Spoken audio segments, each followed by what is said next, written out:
نحمده ونصلي ونسلم على سيدنا ومولانا محمد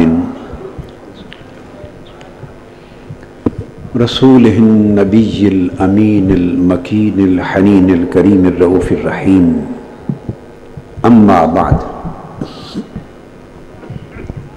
فأعوذ بالله من الشيطان الرجيم بسم الله الرحمن الرحيم يوم لا ينفع مال ولا بنون إلا من أتى الله بقلب سليم صدق اللہ مولانا العظیم۔ محترم المقام حضرت العلام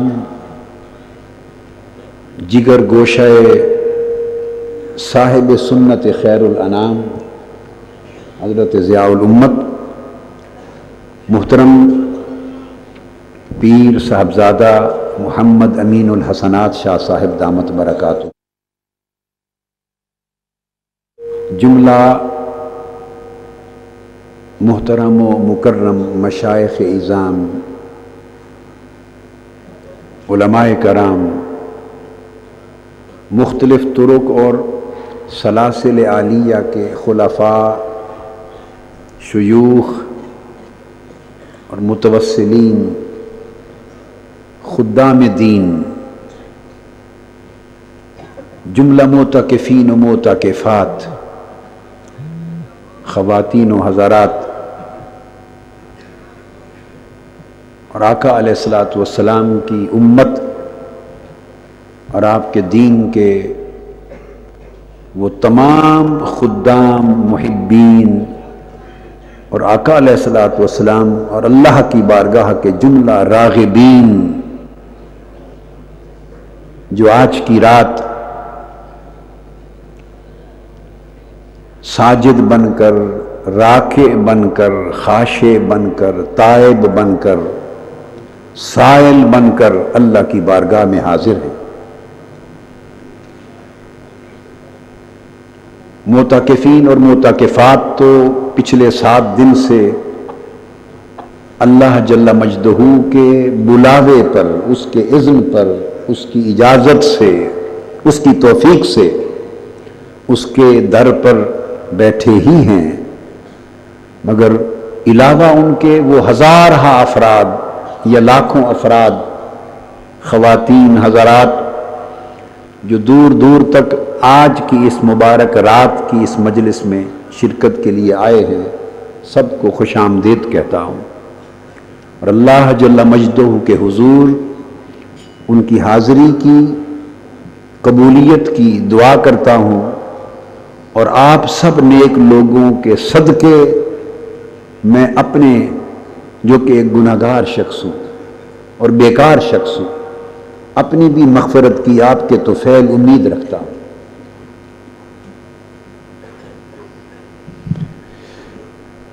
میں بھی معذرت خواہ ہوں انتظامیہ کے ساتھ ساتھ کہ کل کی بارش کی وجہ سے اجتماع ایک جگہ ممکن نہ رہا، تو اجتماع 3-4 جگہوں پر تقسیم ہو گیا۔ بہت دور 3 مقامات پر خواتین معتکف ہیں، اور بہت بڑے آپ ہی کی طرح اتنے بڑے پنڈال میں اس وقت وہ آپ کے ساتھ شریک سماع ہیں، یعنی اللہ اور اللہ کے رسول کی بات سننے میں شریک ہے۔ سماع سے مراد یہ ہے سننا، اور اللہ کی حضور راغب اور راجع ہے۔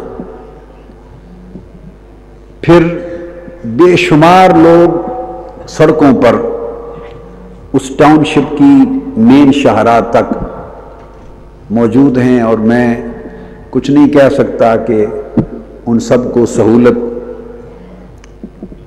کم سے کم یہ اسکرین کی، پروجیکٹرز کی، ان کی کثرت تعداد کے مطابق بھی میسر ہے یا نہیں، تاہم اگر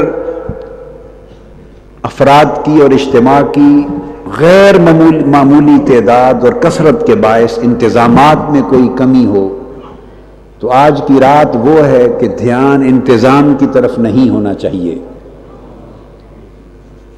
دھیان اس بارگاہ کی طرف رہنا چاہیے جس سے عفو درگزر کی اور معافی کی خیرات مانگنے ہم سب یہاں جمع ہیں۔ تاہم آواز تو امید ہے ہر جگہ تمام اطراف میں اور تمام مقامات پر پہنچ ہی رہی ہوگی۔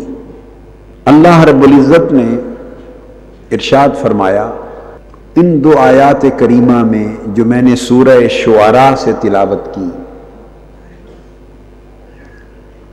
ارشاد فرمایا کہ قیامت کا دن وہ دن ہوگا جب نہ کوئی مال کسی کو فائدہ پہنچائے گا اور نہ اولاد۔ وہ بیٹے جو دنیا میں دست و بازو تصور ہوتے اور خاندانوں کی قوت تصور ہوتے ہیں، مال اور اولاد میں سے کوئی بھی اس دن نفع مند نہ ہوگا۔ ایک خاص بات اللہ رب العزت نے ہمیں عطا کی، سمجھائی۔ قیامت کے دن نفع مند ایک شے ہوگی، فائدہ دینے والی ایک چیز ہوگی، اور وہ کیا؟ فرمایا الا من اتی اللہ بقلب سلیم، جو اپنا دل قلب سلیم، صحت مند دل، دنیا کی لذتوں سے اچاٹ دل، دنیا کی رغبتوں اور شہوتوں سے کنارہ کش دل، دنیا کی آرزوؤں، خواہشوں اور شہوتوں سے پاک دل، اللہ کے ذکر، اللہ کی محبت، اللہ کی معرفت، اس کے ساتھ معمور دل لے کر جو شخص قیامت کے دن آئے گا وہی قلب سلیم اس کو نفع دے گا۔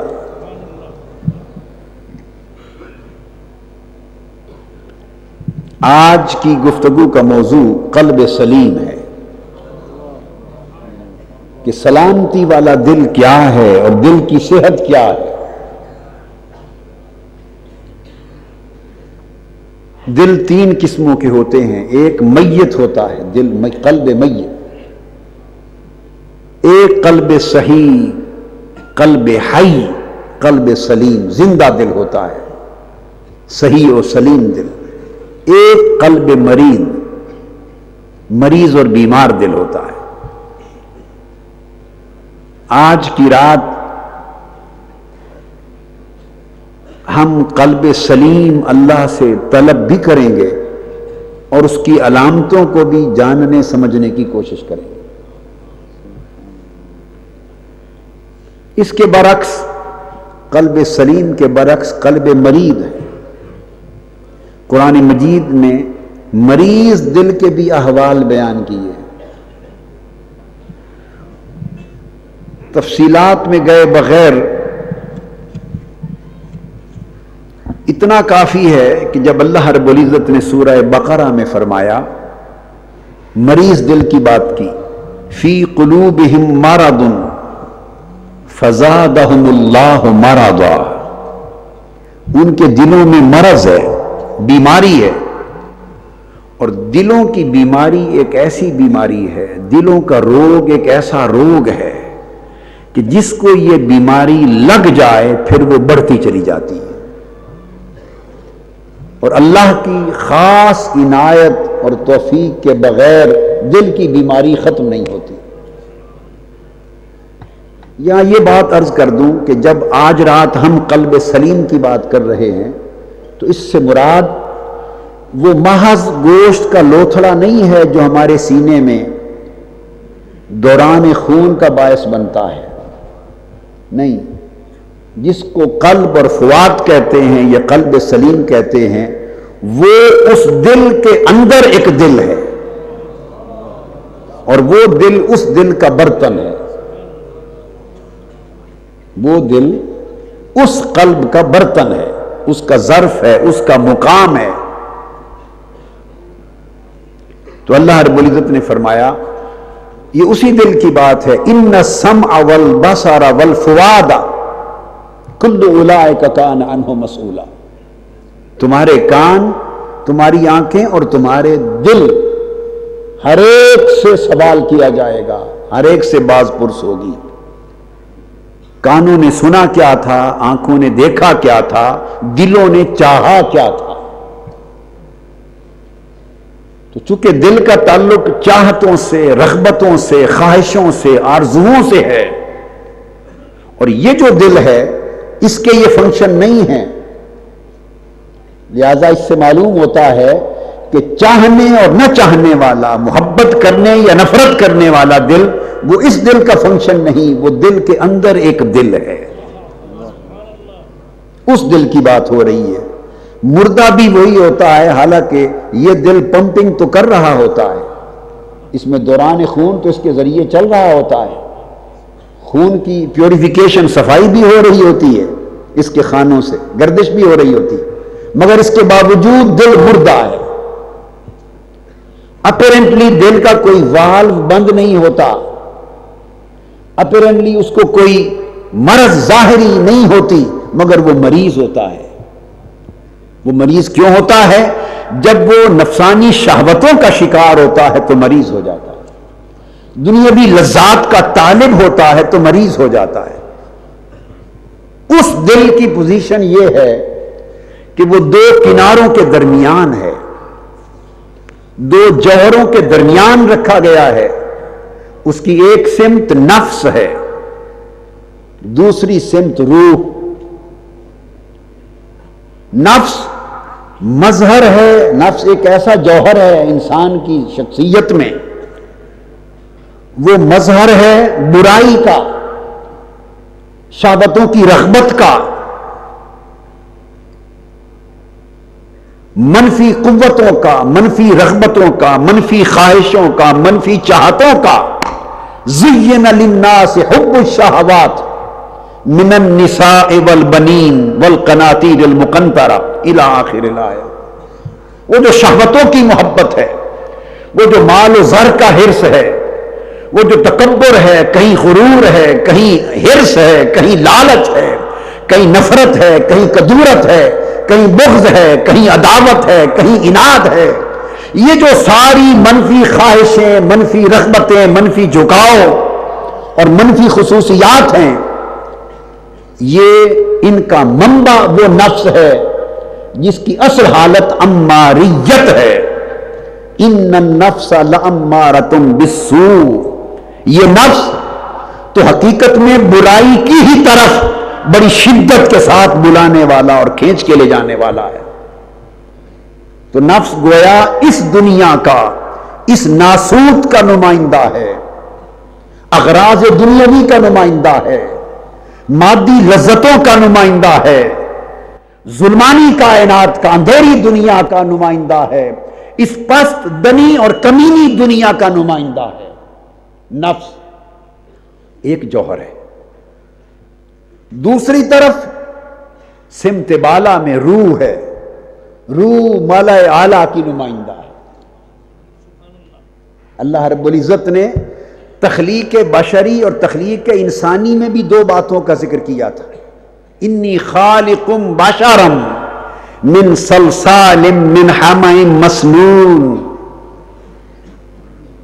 بشریت کا وہ مادہ جو صلصال سے بنا، سیاہ گارے سے بنا، بودار گارے سے بنا، گلے سڑے ہوئے گارے سے بنا، جس میں سیاہی بھی تھی، جس میں بدبو بھی تھی، اور جس کے اندر اور بھی کافی منفی رجحانات تھے۔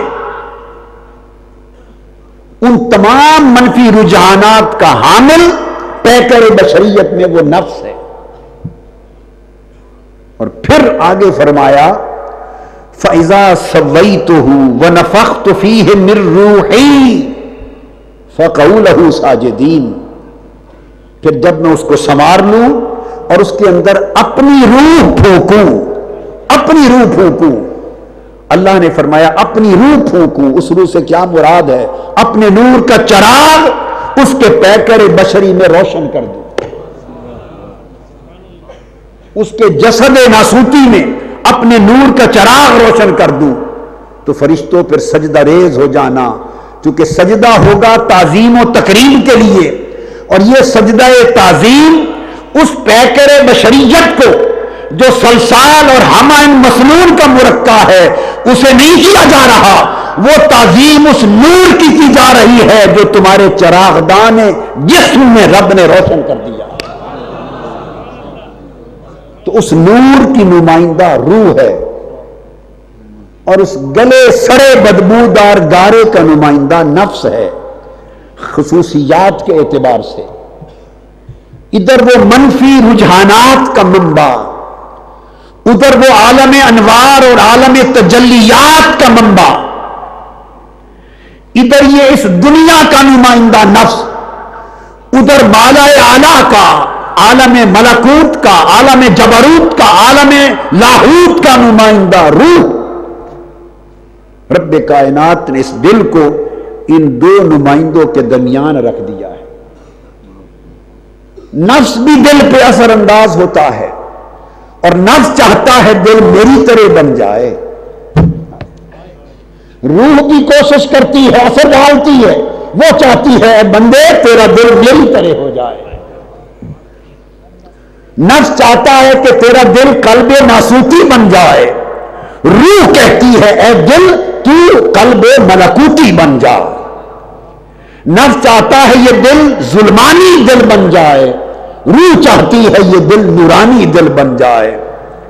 نفس چاہتا ہے کہ یہ دل شہوات دنیا کے ساتھ متعلق رہے، اور روح چاہتی ہے کہ یہ دل لذات عالم جبروت اور اللہ کی قربت کی اس بارگاہ کی لذتوں اور راحتوں کے ساتھ جڑی رہے.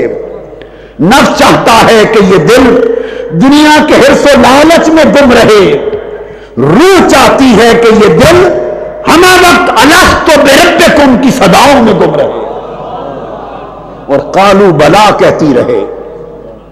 دونوں دل کو اپنی اپنی طرف کھینچتے ہیں. اگر نفس بازی جیت جائے تو دل مریض ہو جاتا ہے اور دل مردہ ہو جاتا ہے. اگر اس جنگ اور اس بازی میں جیت روح کی ہو جائے تو دل زندہ قلب سلیم ہو جاتا ہے. دل تخت ہے، دل ایک تخت ہے، جسم انسانی کی سلطنت کا تخت ہے. روح چاہتی ہے میری حکومت ہو تاکہ اس دل کے عرش پر مالا اعلیٰ کے انوار اتریں، ان پر فرشتے اتریں، تجلیات اتریں، الہامات اتریں، برکات اتریں، خیرات اتریں، حسنات اتریں، اور ان میں فرشتے اپنی باتیں القاء کریں. اس دل میں، اس دل کی چھت سے دروازہ کھلے جس کا تعلق آسمانوں سے ماورا عرش تک کی دنیا سے جڑ جائے، اور جو باتیں وہاں ہوتی ہیں اس کی صدا اس دل کو سنائی دے. جو مناجات اور ذکر اذکار ملائکہ کرتے ہیں اس کی صدائے بازگشت دل کے کوٹھے میں سنائی دے، تاکہ بندہ چلتا تو فرش پر ہو مگر کیفیت عرش کی ہو. دل اس کے برعکس اور نفس اس کے برعکس چاہتا ہے. نفس چاہتا ہے یہ مریض ہو جائے، اس کا تعلق مالا اعلیٰ سے کٹ جائے، اس کا تعلق مولا سے کٹ جائے، عالم انوار سے کٹ جائے، یہ اندھیری دنیا میں رہے، حرص و ہوس کی دنیا میں رہے، زیب و زینت و آرائش دنیا کی زندگی میں رہے، یہ تباہی اور بربادی کا شکار رہے. یہ دو کیفیتیں ہیں. تو نفس اپنی سلطنت چاہتا ہے دل پر، نفس اپوزیشن ہے، اور روح کے ذریعے روح چاہتی ہے حکومت الہیہ قائم ہو، قلب کے تخت پر حکومت الہیہ قائم ہو. نفس چاہتا ہے شیطانی حکومت قائم ہو. یہ ایک جنگ ہے. تو دل ایک خشک پتے کی طرح خواہشوں کے صحرا میں کبھی اڑ کے ادھر جاتا ہے، کبھی اڑ کے ادھر جاتا ہے. اس کو مولانا روم کہتے ہیں دل بدستاور کے حج اکبر است۔ اے بندے اس دل کو سنبھال لے، اگر دل سنبھل گیا جو خشک پتے کی طرح اس صحرائے حیات میں خواہشوں کی آندھیوں میں اڑتا پھرتا ہے، اگر یہ سنبھل گیا، جم گیا، اس کو اللہ کے تعلق میں استقامت مل گئی، تو پھر یہ اس دل کا سینے میں رکھنا حج اکبر ہوگا۔ حج اکبر کیوں کہا؟ کہ پھر دل کے آئینے میں ہے تصویر یار، جب ذرا گردن جھکائی دیکھ لی۔ لوگ تو حضرت ابراہیم کے ہاتھوں کا بنایا ہوا رب کا گھر دیکھنے جاتے ہیں، اگر دل سنور گیا تو اس میں خود خدا کی خود گزرگاہ بن جائے گی۔ یہ اللہ کے ذکر اور اس کی یاد کا گھر بن جائے گا۔ یہ ایک جنگ ہے۔ سورہ حج میں ارشاد فرمایا لِيَجْعَلَ مَا يُلْقِ الشَّيْطَانُ فِتْنَةً لِلَّذِينَ فِي قُلُوبِهِم مَرَضٌ۔ شیطان بھی اسی کوشش میں لگا ہوا ہے، نفس بھی اسی کوشش میں ہے کہ دل فتنے میں مبتلا ہو، شیطان بھی اس کوشش میں ہے کہ دل فتنے میں مبتلا ہو۔ دو قوتیں دل کو مریض کرنا چاہتی ہیں، ایک قوت روح کی دل کو صحت مند کرنا چاہتی ہے۔ آج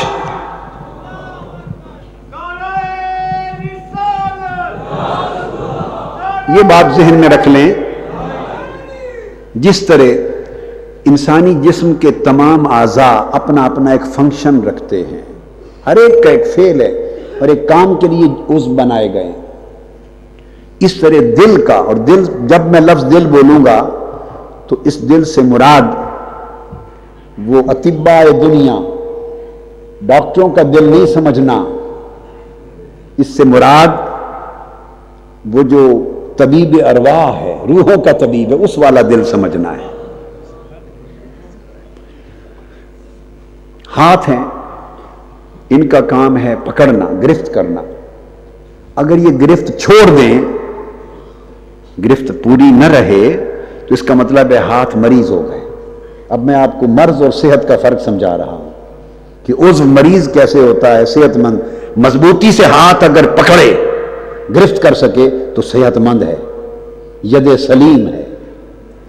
اگر گرفت نہ کر سکے تو ہاتھ بیمار ہے۔ آنکھ دیکھتی ہے، اگر نظر صحیح آئے تو آنکھ صحیح ہے، سلیم ہے، اگر بینائی کمزور ہو جائے تو آنکھ مریض ہے۔ زبان بولتی ہے، نہ بول سکیں نہ چکھ سکیں تو زبان مریض ہے۔ بدن سارا اگر اس کی حرکت، اس کی طاقت، قوت برقرار ہو تو صحیح ہے، اگر ضعف آ جائے، کمزوری آ جائے، حرکات اس کی صحیح صحت مندانہ نہ رہیں تو بدن مریض ہے۔ معدہ ہضم کرے تو صحیح ہے، ہضم کرنا چھوڑ دے تو مریض ہے۔ یہ چند مثالیں میں نے یہ بات سمجھانے کے لیے دی کہ ہر عضو کا ایک فنکشن ہے، اگر وہ صحیح کام کرے اس کا مطلب ہے وہ صحت مند ہے، اگر وہ اپنا کام نہ کرے تو بیمار ہے۔ جب یہ بات آپ سمجھ گئے، اب دل کی طرف آتے ہیں کہ کوئی دل کا بھی فنکشن ہوگا۔ تو دل دو ہیں، ایک تو جسمانی دل اور ایک اس کے اندر جو جس آج روحانی دل کی بات کر رہے ہیں اس کی۔ جسمانی دل کا تو اپنا فنکشن ہے، اب اس قلب کا جس کی آج بات ہو رہی ہے اس کا فنکشن کیا ہے کہ جس کے لیے اسے پیدا کیا گیا، ہاتھوں کو گرفت کے لیے پیدا کیا، آنکھوں کو دیکھنے کے لیے، کانوں کو سننے کے لیے، دماغ کو سوچنے کے لیے، معدے کو ہضم کرنے کے لیے، جسم کو حرکت کے لیے، زبان کو گفتگو کے لیے، ہر اس مقصد کے لیے پیدا ہوا۔ سو وہ دل کس کے لیے پیدا ہوا، اس کا بھی ایک فنکشن ہے، وہ اللہ اور اس کے رسول کی محبت کے لیے، اس کا فنکشن ہے، وہ محبت کے لیے، وہ دل اللہ کی طرف رجوع اور انابت کے لیے، وہ دل اللہ کی ملاقات کے شوق کے لیے پیدا ہوا، وہ دل اللہ کی معرفت کے لیے پیدا ہوا۔ 5 فنکشن ہیں اس دل کے، اور پھر ان چاروں مقاصد کی خاطر شہوتوں کو قربان کر دینے کے لیے پیدا ہوا. اس دل کی تخلیق اس فنکشن کے لیے ہوئی کہ وہ دل محبت کرے اللہ سے، وہ دل اللہ کی یاد کرے، وہ دل اللہ کی طرف رجوع کرے، انابت رکھے، وہ دل اللہ کی ملاقات کا شوق رکھے، رغبت رکھے، اس دل کو اللہ کی معرفت حاصل ہو، اور ان مقاصد کے لیے زندگی کی ساری لذتیں، راحتیں، چاہتیں اور شہوتیں وہ دل ان کو قربان کرنے کے قابل ہو، قربان کر دے. یہ مقاصد ہیں جن کے لیے اس دل کو پیدا کیا گیا. اب دیکھنا یہ ہے، اگر دل صحیح ہو، سلیم ہو، صحت مند ہو، یا دل کو صحیح، سلیم اور صحت مند رکھنے کے لیے کچھ تقاضے ہوتے ہیں. جسم کو صحیح، صحت مند، طاقتور رکھنے کے لیے آپ کچھ شرائط پوری کرتے ہیں. اگر کھانا پینا چھوڑ دیں تو جسم طاقتور یا صحت مند رہے گا نہیں. تو گویا اسی طرح دل کو بھی غذا، خوراک چاہیے.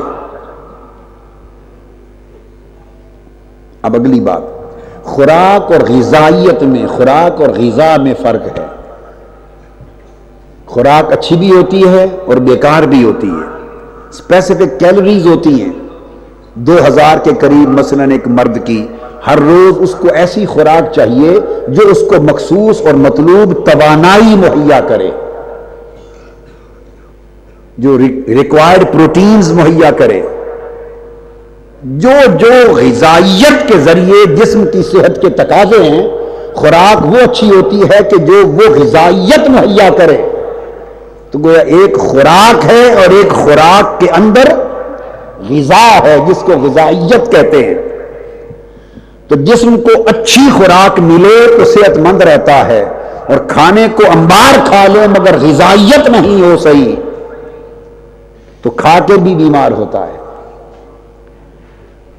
اس طرح دل کی بھی ایک خوراک ہے اور دل کی بھی ایک غذا ہے، پھر دل کی ایک زندگی ہے، پھر دل کی ایک لذت اور فرحت ہے، پھر دل کا ایک سرور ہے.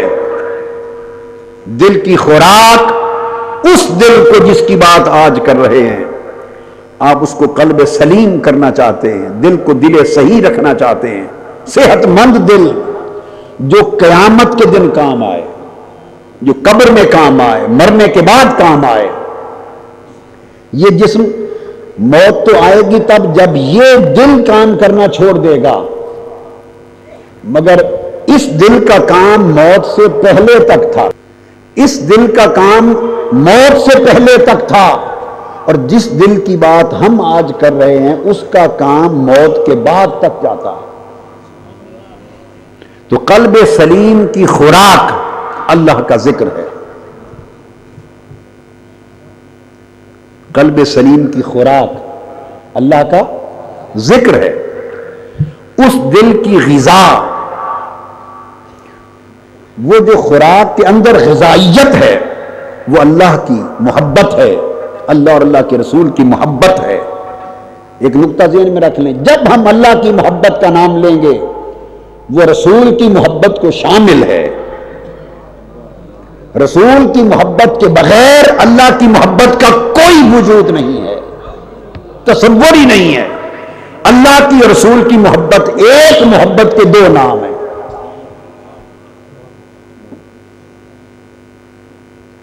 حضور علیہ السلام نے فرمایا، صحیح بخاری مسلم کی متفق علیہ حدیث، کہ مومن کے ایمان کی 3 خصلتیں ہیں. 3 خصلتیں ہیں ایمان کی، اور فرمایا جس میں یہ 3 ہو اسی نے ایمان کی لذت چکھی ہے یا ایمان کا ذائقہ چکھا ہے. تو 3 خصلتوں میں ایک خصلت فرمائی اللہ اور اس کے رسول سے محبت، ہر محبت سے زائد، اس کو ایک خصلت قرار دیا ہے.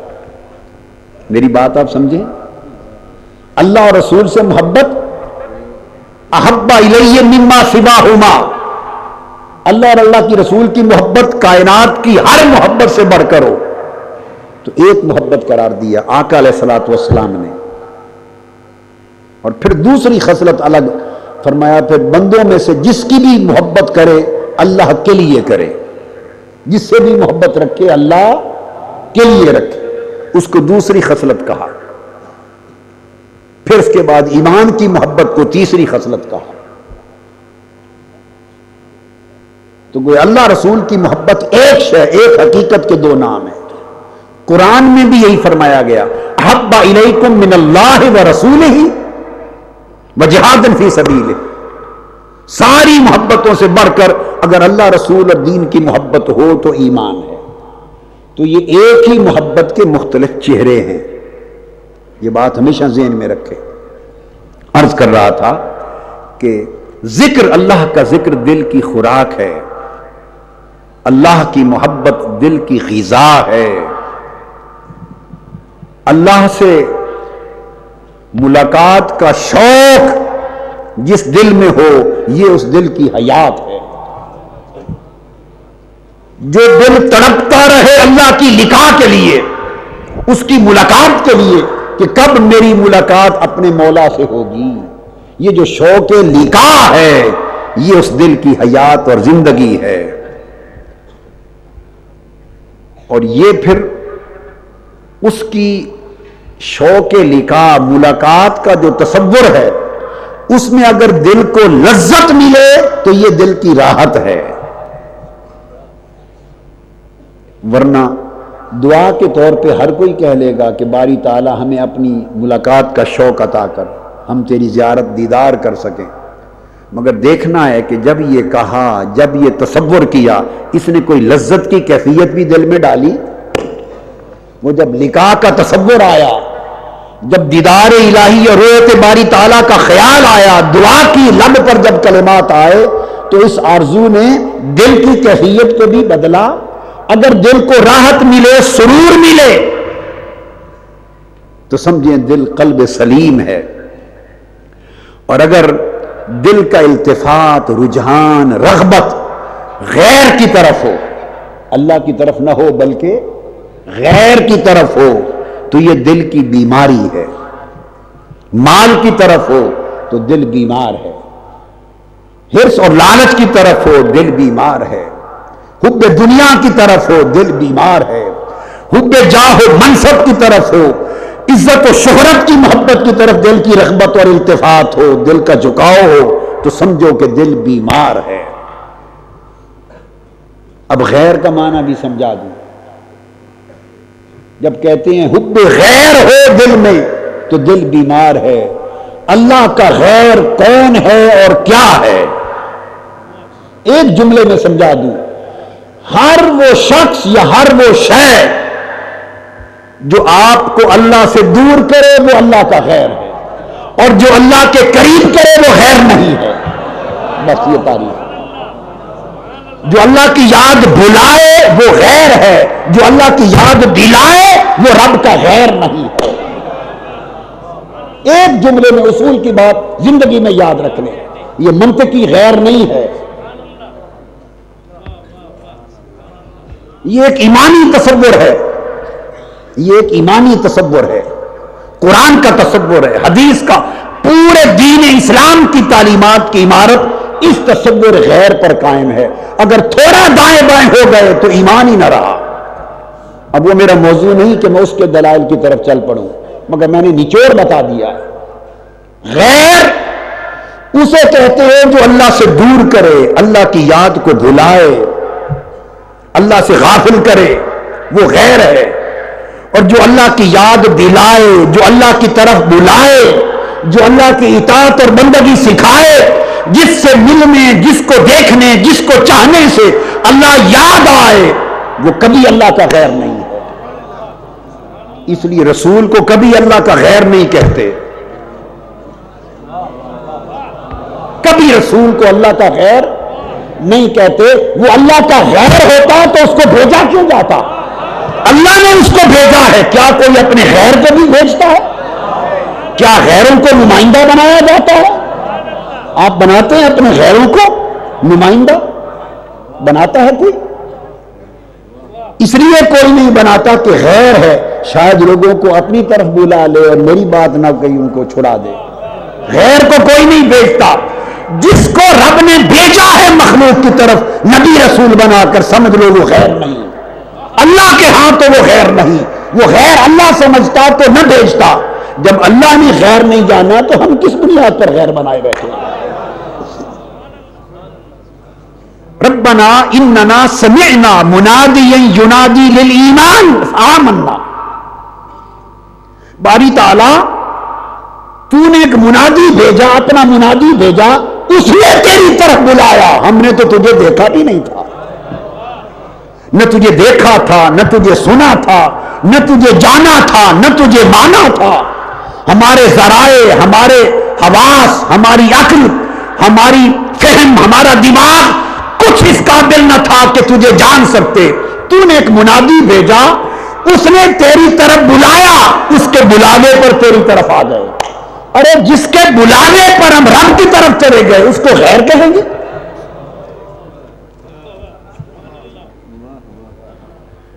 جس کے بتانے سے رب کو مان لیا اس کو غیر کہیں گے؟ کبھی نہیں۔ اس لیے آقا علیہ السلام نے فرمایا خیارکم الذین اذا رؤوا ذکر اللہ، تم میں اچھے لوگ وہ ہیں جن کے چہرے دیکھو تو اللہ یاد آ جائے۔ تو جن کے چہرے دیکھنے سے اللہ یاد آئے وہ اللہ کے غیر نہیں ہیں، اللہ کے غیر ہیں لات و منات، جو اس کی عبادت چھڑاتے اپنی عبادت کرواتے ہیں، اور جو اللہ کی عبادت کی طرف راغب کرے وہ غیر نہ ہوئے۔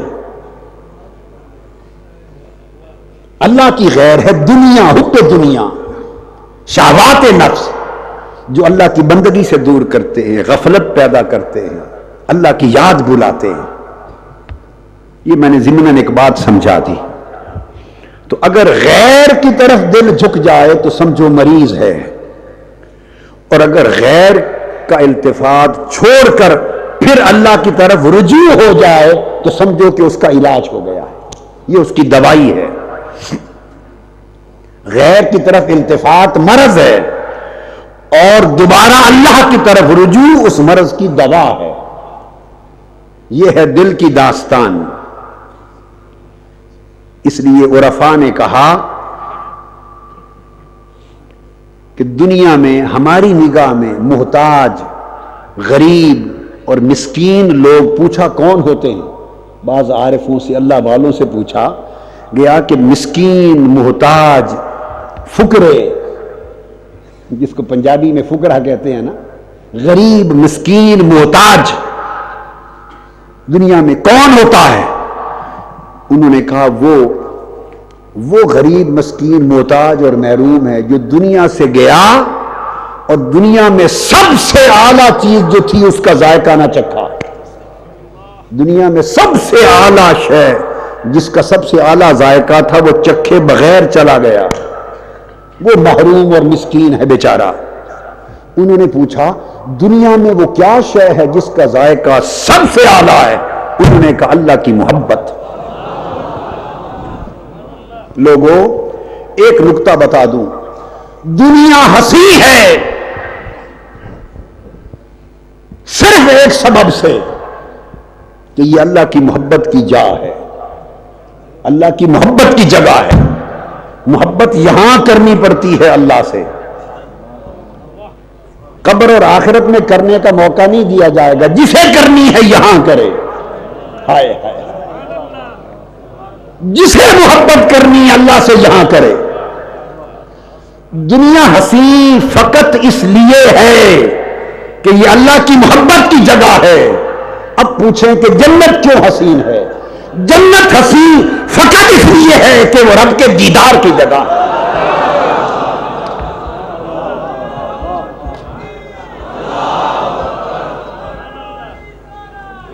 خدا کی عزت کی قسم، اگر جنت میں رب کا دیدار نہ ہونا ہوتا تو معلوم نہیں کون جنت کا سودا کرتا اور کون جنت کے پیچھے پڑتا۔ تو دنیا کا حسن اللہ کی محبت سے ہے اور جنت کا حسن اللہ کی رؤیت سے ہے۔ اس کا مکھڑا دکھایا جائے گا، اس لیے تصوف میں، سلوک میں اور معرفت کی زبان میں فوت اور موت میں فرق ہے۔ ہم نے تو کھچڑی بنا رکھی ہے نا، ہر ایک کی موت کو کہتے ہیں فوت ہو گیا، اور ہر فوت ہونے والے کو کہتے ہیں اس کی موت ہو گئی۔ ہمیں تو کوئی فرق، ہم نے تو فرق سارے ہی مٹا رکھے۔ معرفت کی وہ لوگ جن کو معرفت ہے ان کی زبان میں فوت اور شے ہے، موت اور شے ہے، اور وہ کہتے ہیں کہ عرفاء کہتے ہیں کہ موت تکلیف دہ نہیں، فوت تکلیف دہ ہے، اس لیے کہ موت اہل اللہ کے لیے، اللہ کے محبوں کے لیے، اس کے مشتاقوں کے لیے، اللہ کے عاشقوں کے لیے، اہل دل کے لیے موت کیا ہے؟ وہ دنیا سے کٹنے کا نام موت ہے، اور دنیا رب کی غیر ہے۔ موت اللہ والوں کے لیے دنیا سے جدا ہونے کا نام ہے، اور فوت رب سے جدا ہونے کا نام ہے۔ اگر اللہ کا ذکر چھوٹ گیا تو کہتے ہیں عارف لوگ یہ بندہ فوت ہو گیا۔ اللہ کی عبادت چھوٹ گئی، اللہ کی بندگی چھوٹ گئی، رات کا قیام چھوٹ گیا، آنکھوں کے آنسو چھوٹ گئے، جبین کے سجدے چھوٹ گئے، بندگی کی لذت چھوٹ گئی، دل کا اللہ کے لیے تڑپنا چھوٹ گیا، راتوں کو مصلے کی پیٹھ پر کھڑا ہونا چھوٹ گیا۔ اگر اس کے ذکر و عبادت کا وظیفہ چھوٹ گیا تو بندہ اللہ سے کٹ گیا۔ اللہ سے کٹ جانا فوت ہے۔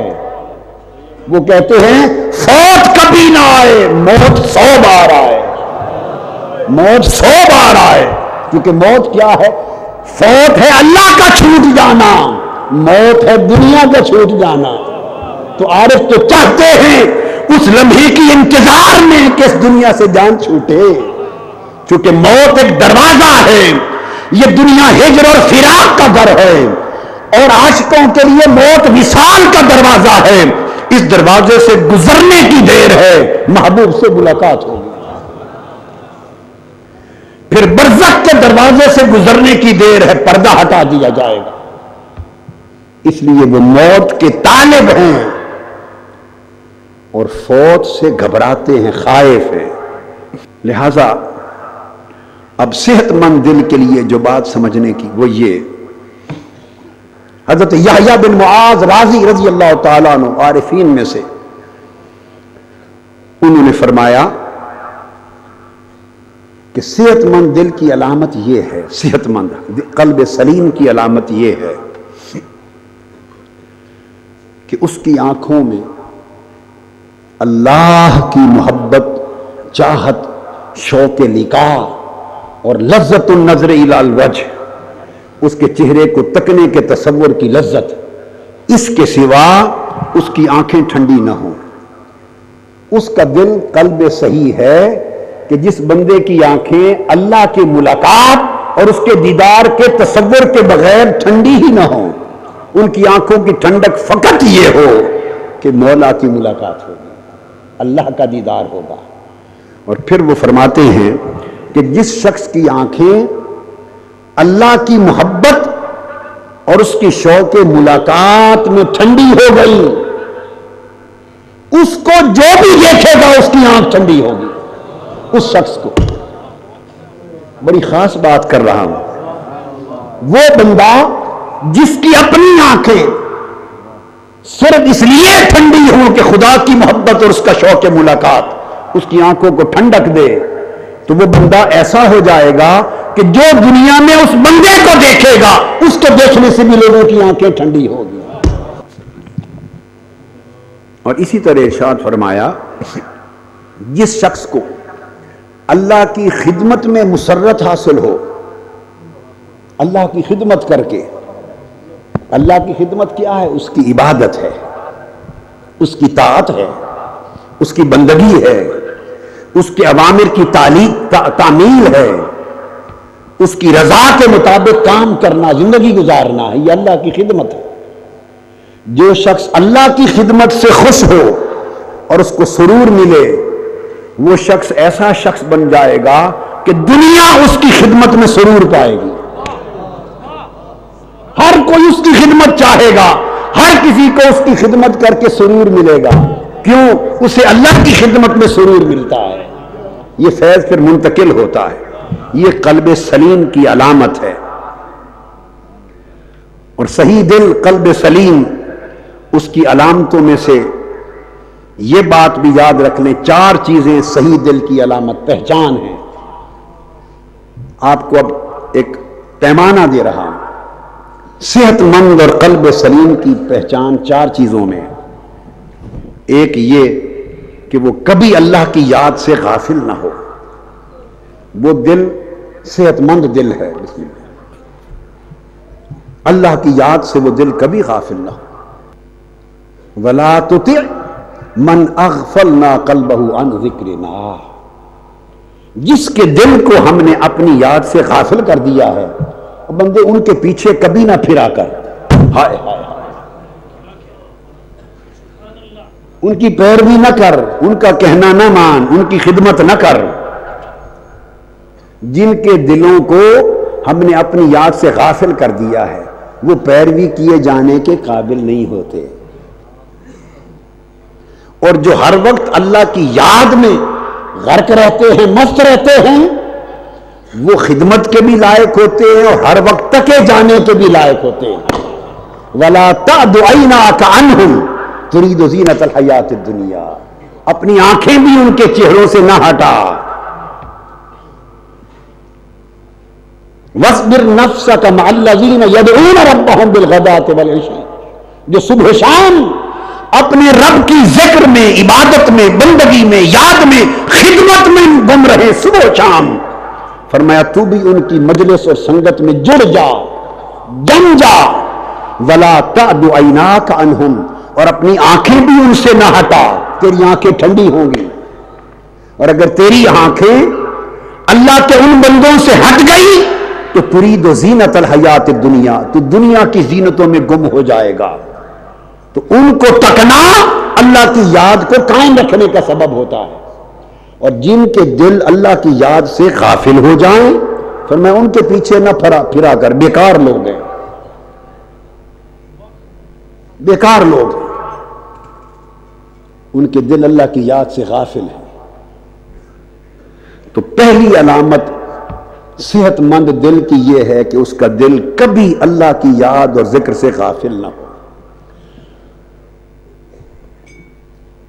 دوسری علامت یہ ہے کہ زندگی میں کبھی بھی اللہ کی خدمت ترک نہ کرے, ہر وقت اللہ کی نوکری میں رہے. صبح سے شام اس کا جو وظیفہ حیات ہے وہ اللہ کی رضا کے مطابق ہو. اس نے کہا نماز پڑھنے کا وقت ہے نماز پڑھے, روزے کا وقت ہے روزہ رکھے, یہ حلال ہے وہی کھائے, یہ حرام ہے اس کے قریب نہ جائے, ادھر نہیں تکنا, آنکھ بند کر لے, اس کو چاہنا ہے اس کو چاہے, جدھر چلائے ادھر چلے, جدھر جہاں بٹھائے وہاں بیٹھے, جہاں روکے وہاں سے رک جائے, جدھر منع کرے وہاں سے رک جائے, ہر وقت اس کی خدمت میں رہے. تو جس کا دل ہمہ وقت اللہ کی خدمت میں رہے, عبادت میں, ذکر نہ بھولے, یاد نہ بھولے, اور عمل میں جو شخص کبھی اللہ کی خدمت ترک نہ کرے, سمجھو یہ صحت مند دل والا ہے. اور تیسری علامت, اس کا دل کبھی غیر سے مانوس نہ ہو. اس کا دل کبھی بھی غیر سے مانوس نہ ہو. اس کو انس, رغبت, راحت, سکون, لذت جب بھی آئے اللہ کی یاد میں آئے, اللہ اللہ کے رسول سے ملے, غیر کی طرف اس کا انس نہ جائے. اور یہ بات ذہن میں رکھ لیں, قاعدہ یہ ہے, غیر کی تعریف میں کر چکا ہوں, بیان کر چکا ہوں کہ جو اللہ پر دلالت کرے, اللہ کی راہ دکھائے, وہ اللہ کا غیر نہیں ہے. خواہ وہ رسول ہے, خواہ وہ صحابی ہے, خواہ وہ اہل بیت میں سے ہے, خواہ وہ اولیاء میں سے ہے, خواہ صالحین میں سے ہے. جو اللہ کا طریق بتائے, اللہ کی راہ دکھائے, اللہ کی طرف بلائے, وہ غیر نہیں. پھر پانچویں علامت یہ ہے قلب سلیم کی کہ اگر کبھی اللہ کی خدمت کا ایک وظیفہ چھوٹ جائے، ایک لمحے اللہ کی بندگی میں کسی لمحے مجبوری سے کوئی خدمت کا ایک عمل ترک ہو جائے، تو اس کے دل کو اتنا افسوس ہو، دکھ لگے اور غم ہو جتنا دنیا کے حریص کا اگر مال ڈوب جائے تو اس کو غم ہوتا ہے۔ جو لوگ حریص ہیں دنیا میں، جن کا جینا مرنا مال و دولت دنیا ہے، اگر ان کے سودے میں کاروبار میں انہیں بہت بڑا نقصان ہو جائے، کروڑوں اربوں کا نقصان ہو جائے، اور لاکھوں والے کو لاکھوں کا نقصان ہو جائے، اور ہزاروں کے کاروبار والے کو ہزاروں کا نقصان ہو جائے، تو جس کے دل میں حرص دنیا ہے اسے مال کے نقصان پر جتنا شدت کا غم ہوتا ہے، صحیح دل والے شخص کو اس سے بڑھ کر شدت کا غم ہو اگر ایک لمحے بھی اللہ کی بندگی چھوٹ جائے تو۔ اور اللہ کی خدمت کا شوق اور رغبت اور چاہت اتنی شدت کی ہو جتنی بھوکے کو کھانے کی ہوتی ہے اور پیاسے کو ٹھنڈے پانی کی ہوتی ہے۔ اب شدید پیاس ہو اور سخت گرمی کا موسم ہو اور 2 دن سے 3 دن سے پانی کی بوند نہ ملی ہو، اس کو سامنے پانی اور ٹھنڈا پانی چشمے کا نظر آ جائے، کیفیت دیکھیں کہ اس کے دل کی اس پانی کے لیے کیا ہو، تصور آ گئی نا بات۔ بس وہ جو پیاسے کو جو لذت اس وقت شدت پیاس کی حالت میں ٹھنڈے پانی کے تصور سے جو لذت ملی تھی، اس سے کروڑ گنا بڑھ کر اسے رب کی خدمت، محبت اور عبادت میں لذت ملے تو سمجھو وہ دل صحت مند دل ہے۔ اور 7ویں علامت یہ ہے کہ جب وہ نماز میں داخل ہو، بندہ اللہ کے ذکر میں داخل ہو، عبادت میں داخل ہو، اللہ کی یاد میں داخل ہو، تو دنیا کے سب غم اس طرح بھول جائیں جیسے کوئی غم تھا ہی نہیں۔ یہ میں علامتیں بتا رہا ہوں، ہر بندہ پرکھ سکتا ہے کہ دل مریض ہے یا صحت مند ہے، قلب سلیم ہے۔ اگر قلب سلیم نہیں تو قیامت کے دن کام نہیں آئے گا۔ الا من اتى اللہ بقلب سلیم، وہی دل کام آئے گا جو صحت سلامتی کے ساتھ پہنچے گا۔ تو اس کی علامت یہ ہے کہ دنیا کے سارے غم لمحہ ذکر الہی میں، لمحہ خدمت الہی میں اور لمحہ عبادت الہی میں سارے غم بھول جائیں۔ اور پھر صحت مند دل کی علامت یہ بھی ہے کہ اسے ایک ہی غم ہو اور کوئی غم ہو ہی نہیں، نفع بھی ہوتے رہیں، نقصان بھی ہوتے رہیں، ثمرات دنیا ملتے بھی رہیں، جاتے بھی رہیں، ان کو دنیا کے ضابطوں کے مطابق ڈیل کرے، مگر ان کا غم دل کو نہ لگائے۔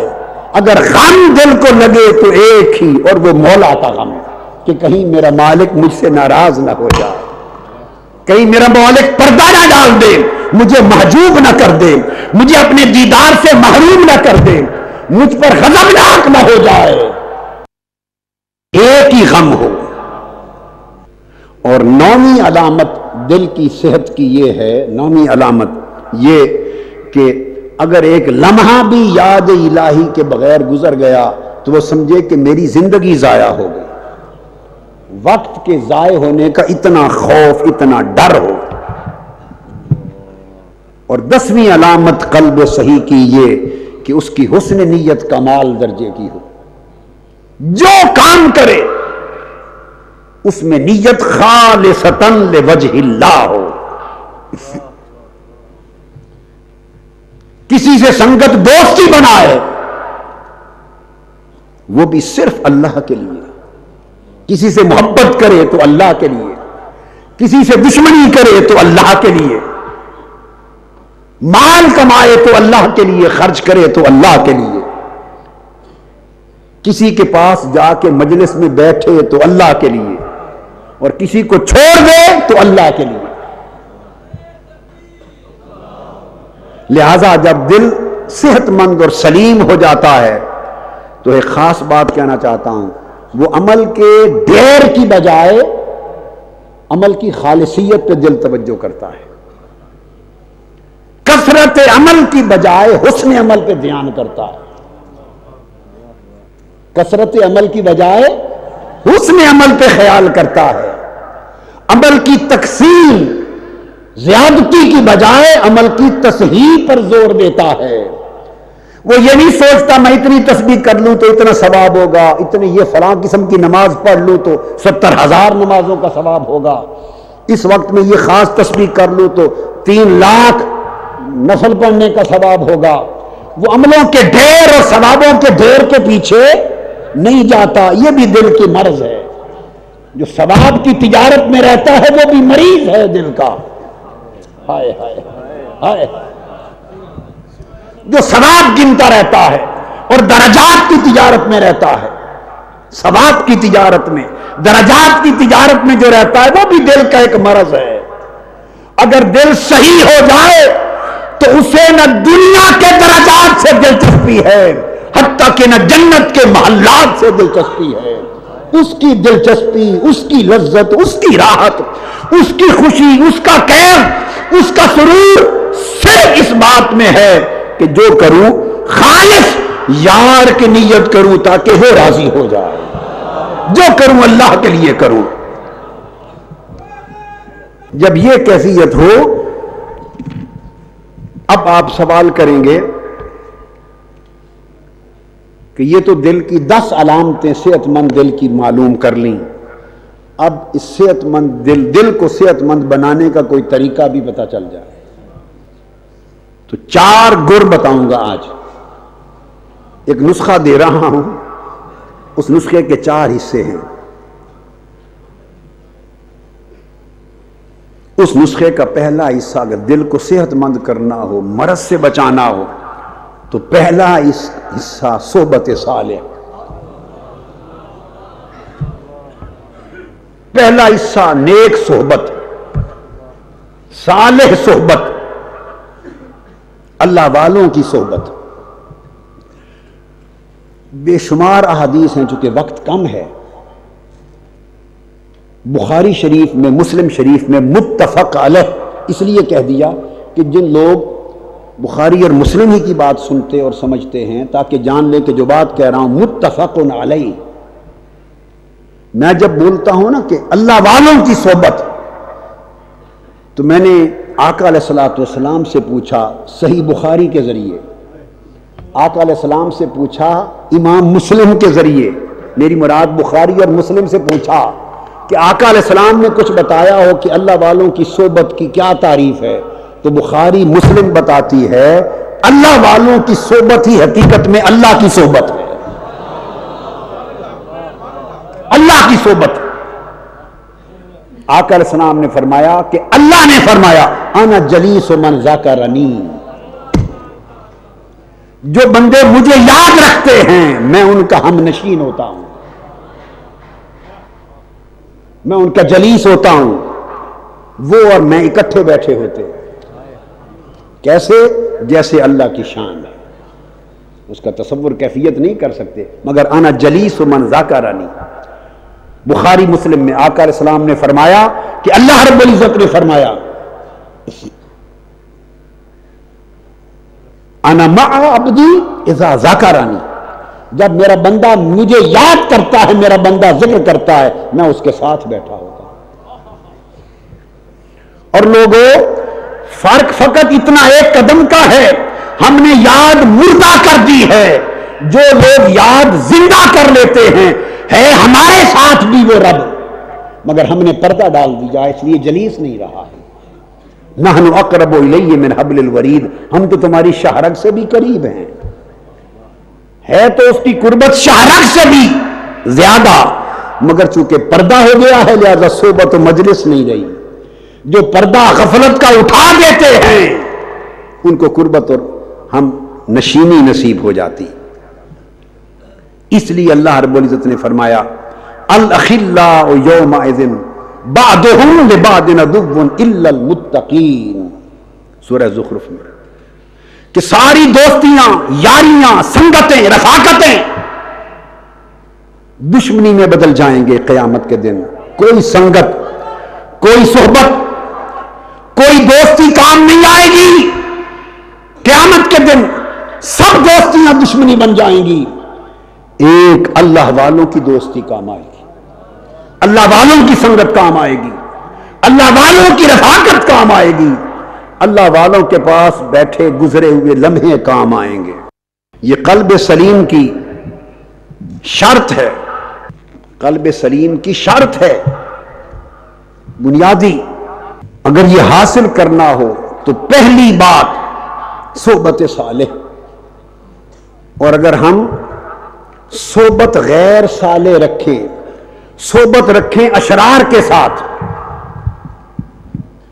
صحبت مجلس اٹھنا بیٹھنا تعلق ہم نشینی یہ رکھیں اشرار کے ساتھ اور شامل ابرار میں ہونا چاہیں تو ایسا کبھی نہیں ہوتا. اللہ رب العزت نے اصول دیا، صراط الذین انعمت علیہم غیر المغضوب علیہم ولا الضالین. صراط مستقیم اگر لینا ہے تو ان کی صحبت میں رہو جن پر میرا انعام ہوتا ہے، اور ان کی صحبت چھوڑ دو جن سے میں غضبناک ہوتا ہوں. یہ نہیں کہ دونوں سنگتیں ساتھ چلیں تو پھر کمائی بھی نقصان میں بدل جاتی. آقا علیہ السلام نے فرمایا، یہ بھی صحیح بخاری میں ہے، کہ جلیس صالح،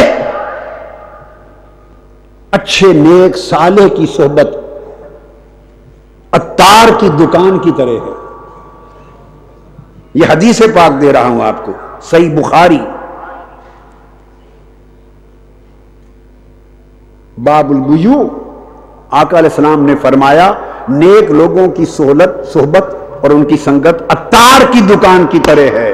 اگر آپ عطار کے پاس بیٹھیں تو یا تو کچھ نہ کچھ کستوری عنبر خوشبو ہی دے دے گا تمہیں، اور اگر خوشبو نہیں دے گا تو کم سے کم اس کے حلے تو آ جائیں گے، سونگ تو لوگے،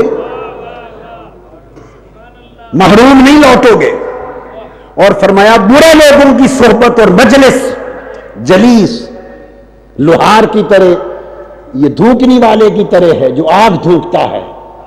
اگر اس کے پاس بیٹھو گے تو یہ تمہارے کپڑے جلا دے گا، اگر کپڑے نہیں جلائے گا تو گرم لو سے ضرور جسم جلا دے گا. لو تو آئے گی، کپڑوں کے جلنے سے بھی بچو، گرم لو سے بھی بچو. اور اگر نیک لوگوں کی مجلس اور صحبت میں بیٹھو تو یا تو خوشبو مل جائے گی، اور اگر وہ دیتا نہیں کچھ تھوڑی سی شیشی خوشبو کی تو اس کی مہکی لے کے آؤ گے. حضرت کعب الاحبار عظیم تابعی فرماتے کہ اللہ تبارک و تعالی نے ان اللہ عز و جل کاتب کلمتین وضعہا تحت العرش قبل ان یخلق الخلق. مخلوق پیدا کرنے سے بھی پہلے اللہ نے اپنے عرش کے نیچے 2 باتیں لکھ دی تھی، اور وہ ایسی 2 باتیں تھی کہ وہ آپ کے نامہ اعمال لکھنے والے فرشتوں کو بھی اللہ نے آج تک نہیں بتایا.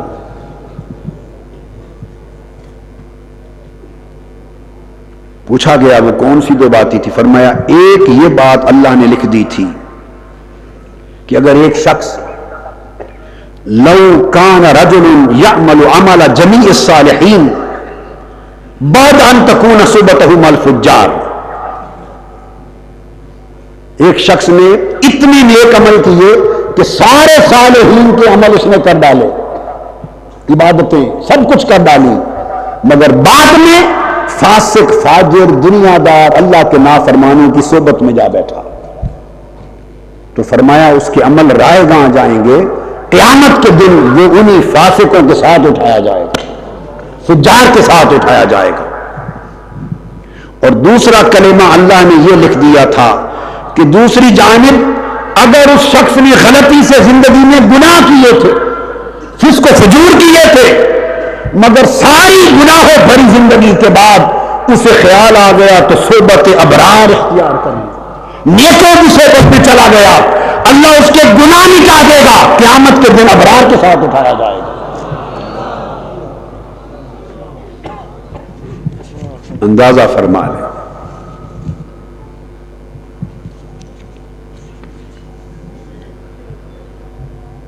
اس لیے جب سنگت اور صحبت کا فیصلہ کرو تو سوچا کرو ہر ایک سنگت آپ کے دل پر اثر کرے گی، یا دل کو مریض کرے گی، یا دل کو صحت مند کرے گی، یا دل کو میت کرے گی۔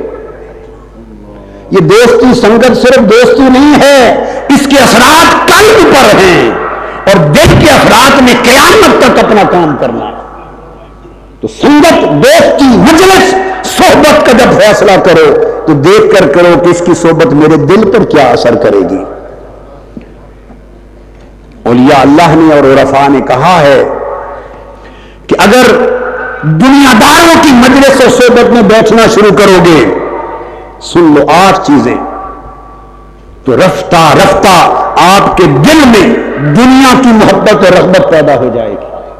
24 گھنٹے وہ بات ہی کروڑوں کی کریں گے، لاکھوں کی، کاروبار کی، تجارت کی، نئی نئی سکیمیں، نئے نئے پلان، ان کی مجلس اور صحبت میں بات دنیا کی ہوگی، دل طالب دنیا بن جائے گا۔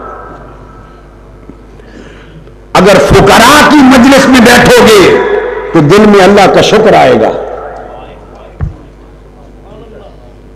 غریبوں کی مجلس میں بیٹھو گے تو دل میں اللہ کا شکر آئے گا کہ ان کا حال سنو گے اور اللہ پر اپنی نعمتوں کو یاد کرو گے، شکر آئے گا۔ اگر بادشاہ، عمراء، وزراء، سلاطین کی مجلس و صحبت میں بیٹھو گے تو دل میں تکبر اور سختی آئے گی۔ عورتوں کی مجلس و صحبت میں بیٹھو گے زیادہ تو دل میں شہوت آئے گی۔ بچوں اور یہ جو جوان لڑکے آج کل، ان کی مجلس و صحبت میں بیٹھو گے تو زندگی کے لہو لعب اس کی رغبت پیدا ہوگی، کھیل تماشے کی طرف دل چلا جائے گا۔ فاسقوں کی مجلس میں بیٹھو گے، گناہگار، نافرمان، فاسق و فاجر، زانی، شرابی، دنیا بھر کے جہان کے پاپ کرنے والے، اگر ان کی مجلس و صحبتوں میں اکثر و بیشتر بیٹھو گے تو گناہ کے کرنے پر تمہارا دل جری ہو جائے گا۔ وہ جو ایک چھوٹا سا گناہ کرنے سے بھی کبھی ڈرتے تھے، اب بڑا بڑا گناہ کرنے سے بھی ڈر نہیں آئے گا، جسارت پیدا ہو جائے گی گناہ گاری کی۔ اور اس کے برعکس اگر صالحین، اولیاء، اللہ والوں کی مجلس میں بیٹھو گے تو عبادتوں کی رغبت پیدا ہوگی، طاعت کی رغبت پیدا ہوگی، اللہ کی یاد پیدا ہوگی، آخرت کا خوف و خشیت پیدا ہوگی۔ اور اگر علماء کی، صالح علماء کی مجلس میں بیٹھو گے تو علم اور ورع آئے گا، معرفت آئے گی۔ الغرض جس کی بھی صحبت آپ اختیار کریں، ہر صحبت ایک اثر چھوڑتی ہے اور وہ اثر دل پر ہوتا ہے، یا دل کو مریض کرتی ہے یا دل کو صحیح اور سلیم کرتی ہے۔ اس کی وجہ یہ ہے کہ صالح صحبت، نیک صحبت، چونکہ ہر وقت اللہ کی یاد کی صحبت ہے، اللہ والوں کی مجلس و صحبت میں بیٹھو گے تو وہ کسی نہ کسی طریق پر اللہ ہی کی بات سنا دیں گے، کوئی اللہ کی یاد ہی کرا دیں گے، اللہ کی نعمتوں کا ذکر، حسن و جمال کا ذکر، آخرت کا ذکر، رویت و دیدار کا ذکر، اس کی عنایات کا ذکر، انعامات کا ذکر، کسی نہ کسی طور ان کی بات اللہ کی بات پہ ختم ہوگی۔ ہر وقت کام اللہ والوں کی مجلس میں چونکہ اللہ کی بات سنیں گے تو رغبت اللہ کی طرف پیدا ہوگی۔ یہ آپ کو صحبت کی علامت بھی بتا دی ہے۔ صحبت صالح شکلوں سے نہیں ہوتی، جبے اور کبے سے نہیں بنتی، بڑے بڑے اماموں اور جبوں سے نہیں بنتی، شکلوں اور حیاتوں سے نہیں بنتی۔ ملے شاہ صاحب کہتے ہیں کہ باہروں ڈھونڈے لٹاں گوڈے تیرے اندر رہی پلیتی، اور دنیا دارا رب دے نال بھی 420 تو کی تھی۔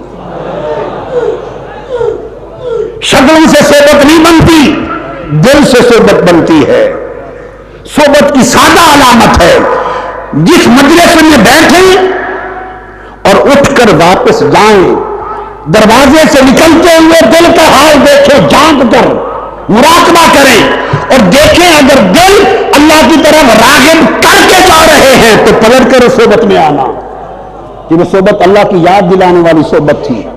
اور اگر گھنٹوں ساری رات بیٹھے اور دل اللہ کی طرف راغب ہونے کی بجائے، آخرت کی طرف راغب ہونے کی بجائے، اللہ سے محبت کرنے کی بجائے، خشیت کی بجائے دل میں غفلت پیدا ہوئی، نمازیں چھوٹنے لگی، عبادت ترک ہونے لگی، للہیت نہ رہی، تو سمجھو کہ زہر کھا رہے ہو اس صحبت کی شکل میں۔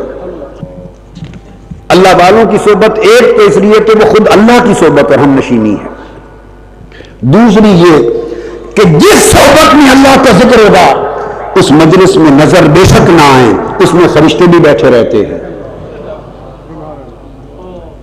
تو آپ گویا ملائکہ کے ساتھ عرش پر عالم ملکوت میں تو جا نہیں سکتے، زمین پر ہی بیٹھے بیٹھے فرشتوں کے ساتھ مجلس کر کے آتے ہیں۔ بخاری مسلم کی متفق علیہ حدیث اور درجنوں حدیثیں ہیں، درجنوں متفق علیہ، جہاں اللہ کا ذکر ہوتا ہے کثرت کے ساتھ فرشتے تلاش میں رہتے ہیں کوئی مجلس اللہ کے ذکر اور یاد کی ہو، جہاں آواز آتی ہے اللہ کی بات ہو رہی ہے، اللہ کی بات ہو رہی ہے، وہ فرشتے آواز دیتے آ جاؤ ہمیں اپنی رحمت مل گئی، جمع ہو جاتے ہیں اور زمین سے لے کے آسمان دنیا تک پوری فضا بھر دیتے ہیں۔ فرشتے اتنی کثرت کے ساتھ جہاں اللہ کی بات ہوتی ہے وہاں بیٹھتے ہیں۔ اگر اس صحبت اور سنگت میں بیٹھو گے تو گویا لمحے فرشتوں کے ساتھ بیٹھ کر آؤ گے۔ آقا علیہ السلام نے فرمایا، ابو ہریرہ اور ابو سعید خدری رضی اللہ تعالیٰ عنہما روایت کرتے ہیں، صحیح مسلم اور ترمذی ابن ماجہ میں آقا نے فرمایا انہ قال لا یقعد قوم یذکرون اللہ الا حفتهم الملائکہ وغشیتهم الرحمہ ونزلت علیہم السکینہ وذکرهم اللہ فی من عنده۔ جب بھی آپ کسی ایسی مجلس میں ان لوگوں کے ساتھ بیٹھتے ہیں جو اللہ کی یاد کرتے اور اللہ کی بات کرتے ہیں تو فرشتے اپنے پروں سے ڈھانپ لیتے ہیں تمہیں، رحمت اللہ کی تمہیں اپنے آغوش میں لے لیتی ہے اور تمہارے دلوں پر سکینہ سکون الہی نازل ہوتا ہے بارگاہ الہی سے، اور ان کا ذکر پھر اللہ، آپ کا ذکر اللہ عرش پر فرشتوں سے کرتا ہے۔ دیکھا میرے بندے میری بات سننے گئے تھے، ہائے ہائے میری بات سننے گئے تھے، وہ میری بات سننے گئے تھے، میں ان کی بات یہاں کرتا ہوں عرش پر۔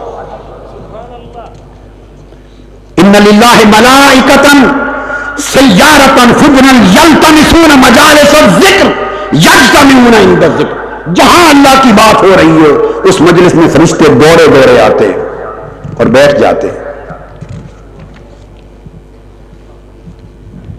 اسی طرح حضرت کعب رضی اللہ تعالیٰ نے روایت کرتے ہیں کہ موسیٰ علیہ السلام نے پوچھا، اے رب اقریب انت فاناجیک ام بعید فانادیک، اے اللہ یہ تو بتا اگر تو میرے قریب ہے تو پھر میں تجھ سے سرگوشی کروں، ہائے ہائے آہستہ آہستہ دل سے بات کروں، سرگوشی کروں، اور اگر تو دور ہے تو پھر اونچی آواز سے تجھے ندا دوں، کیا کروں؟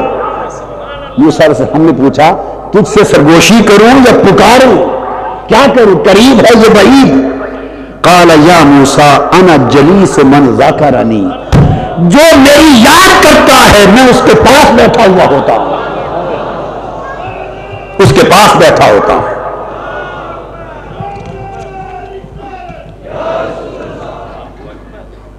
اور پھر آقا علیہ السلام نے فرمایا عن انس رضی اللہ تعالیٰ عنہ، آقا علیہ السلام نے فرمایا کہ ما من قوم اجتمعوا یذکرون اللہ لا یریدون بذلک الا وجہہ الا ناداہم مناد من السماء ان قوموا مغفورا لکم وقد بدلت سیئاتکم حسنات۔ جب کوئی شخص اللہ والوں کی مجلس میں بیٹھتا ہے، اللہ کی مجلس میں جہاں اللہ کا ذکر ہوتا ہے، یجتمعون وہاں بیٹھتا ہے جہاں اللہ کا یذکرون اللہ کا ذکر ہوتا ہے، اللہ کی یاد ہوتی ہے، اللہ کی بات ہوتی ہے۔ یہ میں سارا زور دے رہا ہوں کہ مجلس سنگت اور صحبت میں بیٹھنے سے پہلے فیصلہ کرنا ہے، اس سنگت اور صحبت میں بیٹھا کریں یا نہ بیٹھا کریں۔ یہ صحبت دل کو ذاکر کرتی ہے یا دل کو غافل کرتی ہے، دل کو زندہ کرتی ہے یا مردہ کرتی ہے؟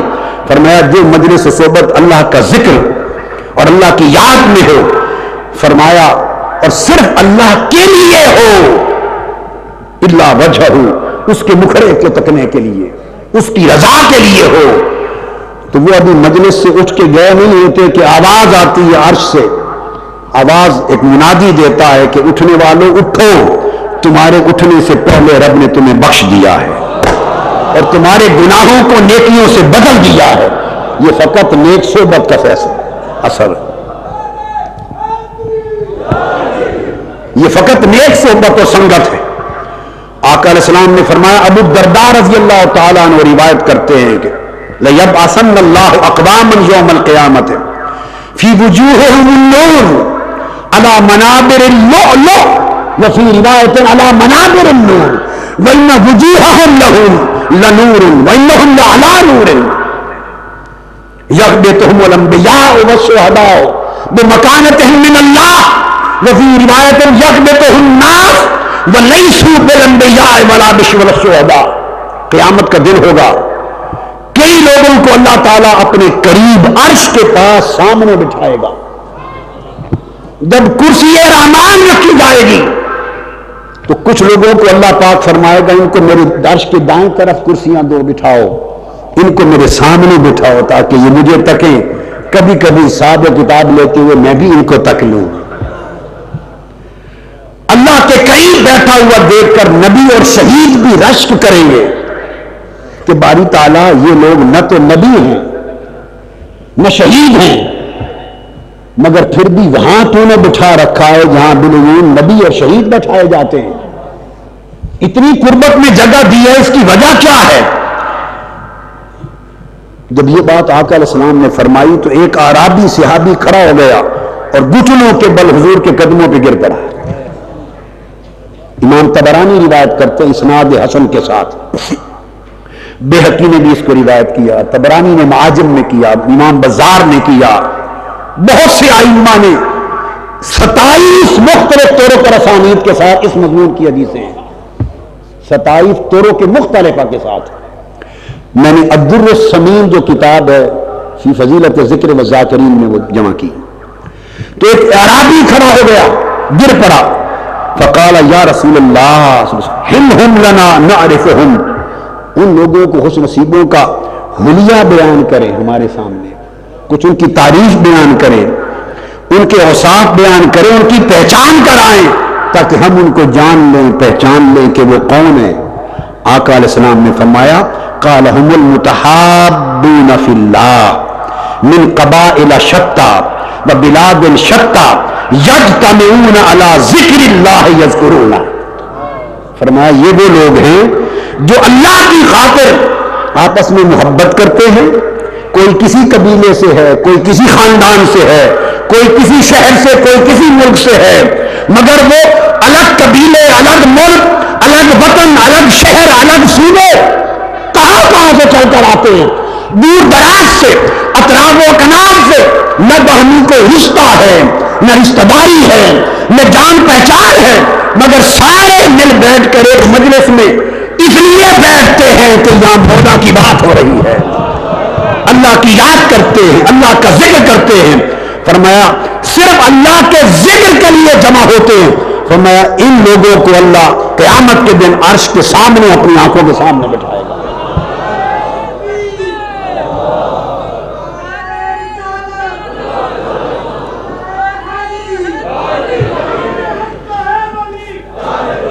اس لیے ایک چیز یہ تھی قلب سلیم کے لیے، پہلی بات کہ صحبت کا چناؤ ٹھیک کرے۔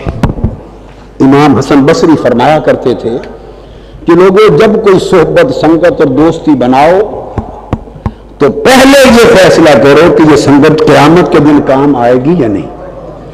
جس دوستی نے قیامت کے دن کام نہیں آنا وہ دوستی یہاں بھی بیکار ہے۔ یہ صحبت ہے، یہ صحبت بری صحبت سیاہ دھوئیں کی طرح ہے، جس طرح کپڑے سیاہ ہوتے ہیں اس کے اثر سے، اس طرح دل بھی سیاہ ہوتے ہیں، دل پر سیاہی کے نقطے لگتے ہیں اور رفتہ رفتہ دل کساوت کا بھی شکار ہوتا ہے اور سیاہی کا بھی، سخت بھی ہوتا ہے اور سیاہ بھی ہوتا ہے، غفلت بھی آتی ہے، بدبختی بھی آتی ہے، اور اچھی صحبت سے ساری سعادتیں نصیب ہوتی ہیں۔ اب جائیں گے گھروں میں، محلوں میں، شہروں میں، علاقوں میں، صحبت دائمی بھی ہوتی ہے، صحبت عارضی بھی ہوتی ہے۔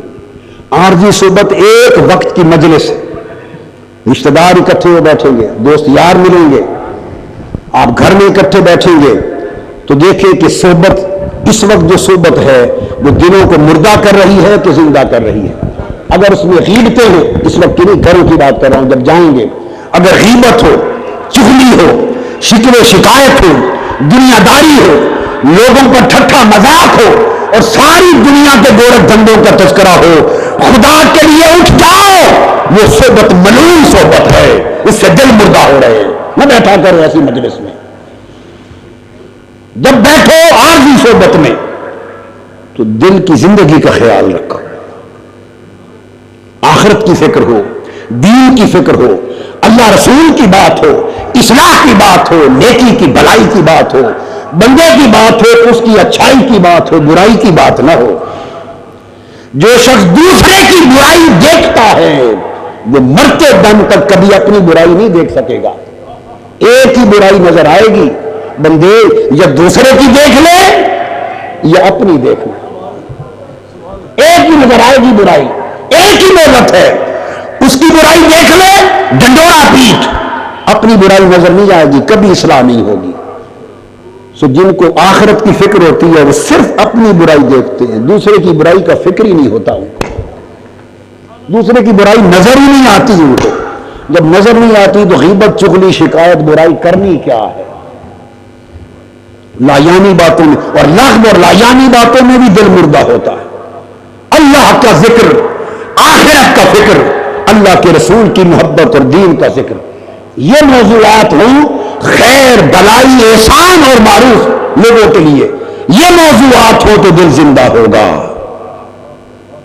تو دل کو زندہ یا مردہ کرنے کا پہلا علاج اور زہر، دونوں چیزیں صحبت ہے، تریاق بھی صحبت ہے اور زہر بھی صحبت ہے۔ دوسری چیز بڑی اہم وہ یہ سلامتی قلب کے لیے، دل کو زندہ کرنے کے لیے حسن نیت۔ کیا بڑی اونچی چیز ہے حسن نیت۔ حسن نیت کے باب میں ایک بڑی بنیادی چیز ہمیشہ ذہن میں رکھیں کہ حسن نیت مومن کی کہ عمل سے بھی زیادہ اعلیٰ اور قیمتی چیز ہے۔ حضور علیہ السلام نے فرمایا نیت المؤمن خیر من عملہ، کہ مومن کی نیت اس کے عمل سے بھی بہتر ہوتی ہے۔ عمل کم ہوتا ہے، اس کا حسن نیت زیادہ ہوتا ہے تو وہ قلیل بھی کثیر بن جاتا ہے۔ آقا علیہ السلام نے فرمایا صحابہ کرام کے عمل کو، فرمایا کہ اگر ایک رتی برابر بھی سونا خیرات کر دیتے تو فرمایا ایک زمانہ آئے گا لوگ احد پہاڑ جتنا سونا بھی خیرات کریں گے مگر اتنا اجر نہیں ملے گا جتنا میرے دور کے ان غلاموں صحابہ کو مل رہا ہے، اہل بیت کو مل رہا ہے۔ یطعمون الطعام علی حبہ مسکینا ویتیما واسیرا، زور علی حبہ پر ہے، کھانا تو ہر کوئی کھلاتا ہے، لنگر بھی کھلائے جاتے ہیں، بڑے دیکھے ہیں ہم نے، کھانا تو مالدار اگر تھوڑا سخی ہو تو بڑے لوگ کھانے کھلاتے ہیں، مگر کھانا کھلانے سے بات نہیں بنتی، بات کس سے بنتی؟ علی حبہ، کس نیت سے کھلایا ہے، کس نیت سے کھلایا ہے۔ اگر نیت مولا کی رضا ہو تو ایک روکھی روٹی کا کھلا دینا بھی کروڑ روپے کے خرچ سے اعلیٰ ہے، پھر جنت کے وارث بنائے جاتے ہیں۔ اور فرمایا مومن کی نیت اس کے عمل سے بہتر ہوتی ہے اور منافق کا عمل اس کی نیت سے بہتر ہوتا ہے۔ نیت المؤمن خیر من عملہ وعمل المنافق خیر من نیتہ، منافق کا عمل زیادہ دکھائی دے گا مگر نیت حسین جمیل اور صاف نہیں ہوگی، خالص نہیں ہوگی، ریا ہوگی، دکھلاوا ہوگا، ملاوٹ ہوگی۔ مومن کا عمل قلیل بھی ہوگا مگر حسن نیت اس کو ایٹم بم بنا دیتا ہے۔ ایٹم بم کیا ہے؟ ایٹم ایک چھوٹا سا ذرہ ہے، چھوٹا سا ذرہ ہے مگر کروڑوں انسانوں اور آبادیوں کو تباہ کر دیتا، اتنا سا ذرہ. تو پتہ چلا کہ بات کمیت سے نہیں بنتی، بات کیفیت سے بنتی ہے، حجم اور والیوم سے نہیں کہ مقدار کتنی ہے، مقدار نہیں، ارے معیار کیا ہے، کیفیت کیا ہے، قلبی حالت کیا ہے، اندر کی نیت کیا ہے. یہ حسن نیت. اگر حسن نیت انسان ہر عمل میں نیت کو خالص رکھے، اللہ کے لیے رکھے، تو دل کی مرض دور ہوتی اور دل صحت مند ہوتا ہے. حدیث پاک میں آتا ہے کہ قیامت کے دن ایک شخص لایا جائے گا اللہ کے حضور پیشی کے لیے، اس کے پاس پہاڑوں جتنے نیک اعمال ہوں گے. فینادی مناد، ندا آئے گی، یہ پہاڑوں جتنے نیک اعمال لے کر آیا ہے، اگر کسی کا اس میں بدلہ دینا ہو تو پیش ہو جائے تاکہ حساب چکایا جائے، انصاف کیا جائے. پھر مظلوم کھڑے ہوں گے، اس ظالم کے خلاف مقدمے دائر کرتے جائیں گے. اللہ تعالیٰ ان مظلوموں کی داد رسی فرماتے ہوئے اس کی نیکیاں نکال نکال کے مظلوموں کو دیتا جائے گا، دیتا جائے گا، حتیٰ کہ کھڑے ہی کھڑے پہاڑوں جتنیاں نیکیاں نیک اعمال رکھنے والا شخص، اس کی جیب نیکیوں سے خالی ہو جائے گی. اور حدیث پاک میں آتا ہے وَيَبْقَى الْعَبْدُ حَيْرَانٌ، دنگ رہ جائے گا، ہکا بکا رہ جائے گا کہ میں انبار نیک اعمال کا لے کے آیا تھا اور تیرے دربار سے اب میں میزان کی طرف جا رہا ہوں، میزان کے بعد پل صراط کی طرف جانا ہے. جب میزان پر جانے کا وقت آیا جہاں تلنا ہے تو بچا ہی کچھ نہیں میرے پاس. یہ وہ اعمال ہیں. اس کے بعد آقا علیہ السلام نے فرمایا جب وہ پریشان ہوگا، ششدر ہوگا، تو اللہ تعالیٰ اس کو کہے گا ان لک عندی کنزن، اے بندے تیرے اعمال ختم ہو گئے، تیری جیب خالی ہو گئی، خالی ہو گئی، کچھ نہیں بچا. اللہ نے فرمایا کہ تیرے اعمال کا ایک خزانہ میں نے اپنے پاس چھپایا ہوا بھی ہے، جس کی خبر کندھوں پر بیٹھے ہوئے کرامن کاتبین جو اعمال لکھتے ہیں ان کو بھی نہیں ہے. یہ پڑھ، اللہ تعالیٰ اس کو کتاب دے گا کہ یہ تیرے اور اعمال کا خزانہ ہے. حدیث پاک میں ہے کہ وہ دیکھے گا اس میں بڑے نیک اعمال لکھے ہوں گے اور وہ دل میں کہے گا کہ یہ تو میرا ہے ہی نہیں اعمال نامہ، یہ اعمال تو میں نے کیے ہی نہیں تھے. جیسے کوئی مغالطہ لگ گیا، معاذ اللہ، استغفر اللہ. وہ حیران ہوگا، کہے گا باری تعالیٰ یہ کسی اور کی کتاب اعمال ہے، یہ تو میری نہیں ہے، یہ عمل جو اس میں لکھے ہوئے ہیں میں نے تو کیے ہی نہیں تھے. تو اللہ پاک فرمائے گا بندے مجھے بھی پتا ہے یہ عمل تو نے نہیں کیے تھے، مگر ساری زندگی تو ان اعمال کے کرنے کی نیت رکھتا تھا اور مجھ سے توفیق مانگتا تھا. مولا تجھے تیری رحمت کا واسطہ، مجھے توفیق دے میں یہ کروں گا، مجھے توفیق دے میں یہ کروں گا. اور میں تیری نیت کو دیکھتا تھا، نیت تیری صحیح تھی، عمل نہ کر سکا، میں نے حسن نیت کے سبب تجھے 70 گنا اعمال کا نفع دے دیا. نعرہ تکبیر، نعرہ رسالت. تیرے اعمال کو 70 گنا بڑھا دیا ہے. فرمایا وعرفت من نیتک انک صادق فآتیت ثواب ذلک کلہ. میں جانتا تھا کہ جو بھی تو مانگ رہا ہے نیت صحیح ہے، اس حسن نیت کی صدقے میں نے اعمال کا ثواب بھی دے دیا ہے.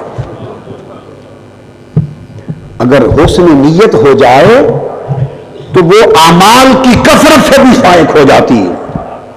اور سیدنا مولا علی المرتضیٰ رضی اللہ تعالی عنہ وہ روایت کرتے ہیں کہ میں نے آقا علیہ السلام سے پوچھا، قال سألت رسول اللہ صلی اللہ علیہ وسلم عن الابدال.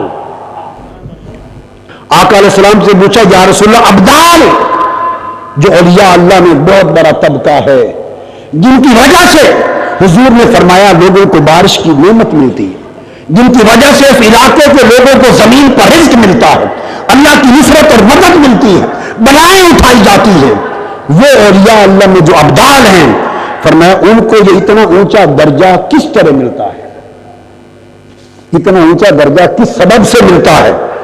آقا علیہ السلام نے فرمایا لم ینالوا ما نالوا، ابدالوں کو، ولیوں کو یہ جو اتنا اونچا درجہ ملا وہ کسی اور سبب سے نہیں ملا.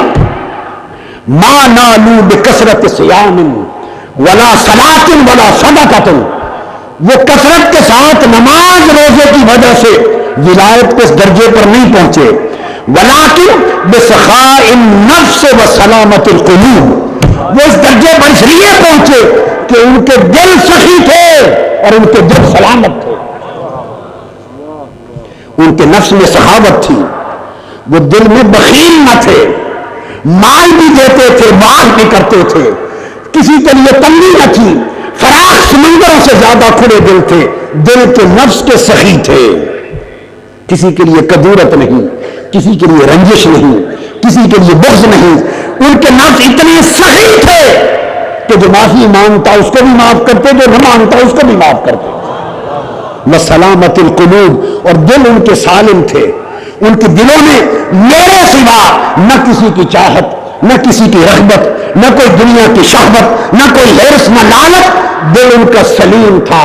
وہ کثرت اعمال کی وجہ سے ابدال نہیں بنے، وہ حسن نیت، سلامت قلب اور سخاوت نفس کی وجہ سے ابدال بنے. حضرت امام حسن بصری رضی اللہ تعالیٰ عنہ روایت کرتے ہیں، اس کو بھی امام بہقی نے بھی روایت کیا. آقا علیہ السلام نے پھر فرمایا ان بدلاء امتی، وہ ابدال تھے، میری امت کے ابدال اور بہت سے اولیاء، لم يدخل الجنہ بکثرت صلاتهم ولا صیامهم، اولیاء اللہ کی بات کر رہا ہوں، ولکن دخلوها بسلامت صدورهم وسخاوت انفسهم، وہ دلوں کی سلامتی اور نفسوں کی سخاوت کی وجہ سے جنت میں جائیں گے.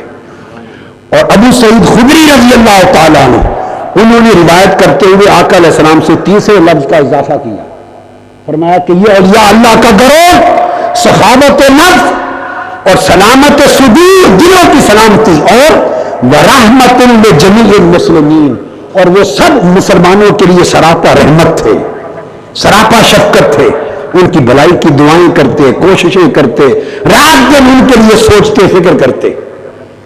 یہ امت کی جو فکر تھی اور دلوں کی سلامتی تھی اور نیت کا حسن تھا اور نفس کی سخاوت تھی، اس نے ان لوگوں کو اتنے اونچے درجے تک پہنچا دیا.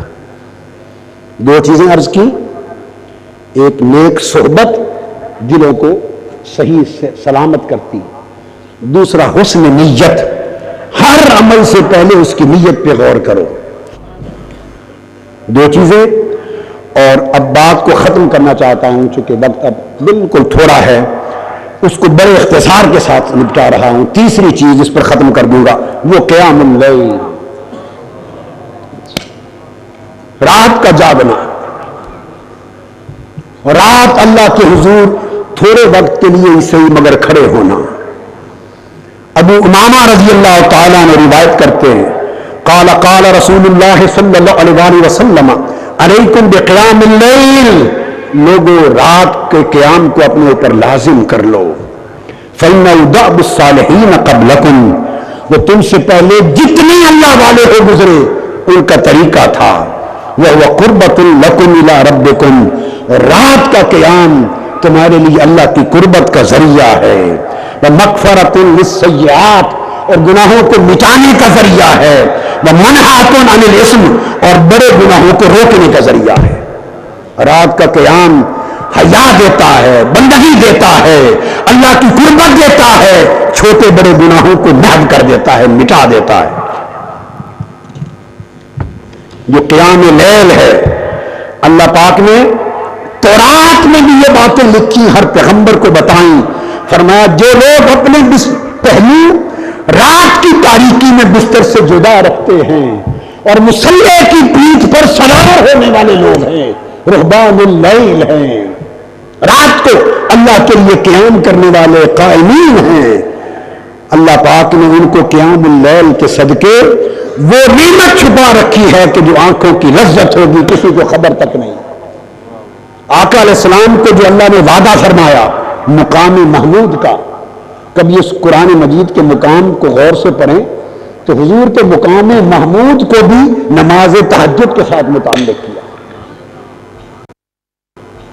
فرمایا وہ اللہ پاک مقام محمود عطا کرنا چاہتے تھے تو محبوب سے فرمایا کیا؟ فرمایا فتہجد بہی نافلۃ لک عسیٰ ان یبعثک مقاما محمودا. میرے محبوب رات کو اٹھا کر نماز تہجد پڑھا کر، حضور کے تہجد کے لیے کہا، تہجد کی نماز کے لیے اٹھا کر اللہ یقیناً تمہیں قیامت کے دن مقام محمود پر بٹھا دے گا. وہ حضور کی تہجد تھی. اور مقام محمود اس کے کئی معنی ہیں مگر بے اعلیٰ معنی صرف عرض کرتا ہوں ایک جملے میں.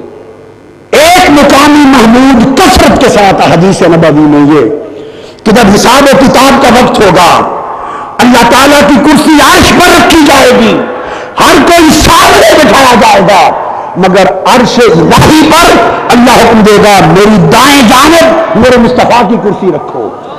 حضور عرش پر اللہ کی دائیں جانب کرسی حضور کی رکھی جائے گی. فرمایا فذلک المقام المحمود، وہ مقام محمود ہوگا. ایک تو یہ. دوسری حدیث کہ مقام محمود کیا ہوگا؟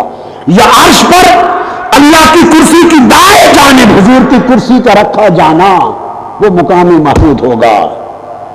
ابداً حضور نہیں بیٹھیں گے، آپ کی کرسی کا رکھا جانا مقام محمود ہے. محمود یہ جگہ ہے تیری. جب قیامت کے دن حساب و کتاب ہو چکے گا، جنتی جنت میں چلے جائیں گے، دوزخی دوزخ میں چلے جائیں گے اور کبرا سے لے کر صغرا تک میں ساری شفاعتیں ختم کر لوں گا. سارے معاملے جب نبٹ جائیں گے تو فارغ ہو کر اب میں فیصلہ کروں گا اب جنت میں جاؤں. پہلے جاؤں گا افتتاح کرنے، افتتاح کر کے آ جاؤں. اب جب حضور دائماً مستقل طور پہ جنت میں داخل ہونے لگیں گے تو آقا علیہ السلام نے فرمایا جب میں جنت کے دروازے پر جاؤں گا فَيَسْتَقْبِلُنِي رَبُّ الْعِزَّةِ الْجَبَّارِ، اللہ خود جنت کے دروازے پر میرا استقبال فرمائے گا.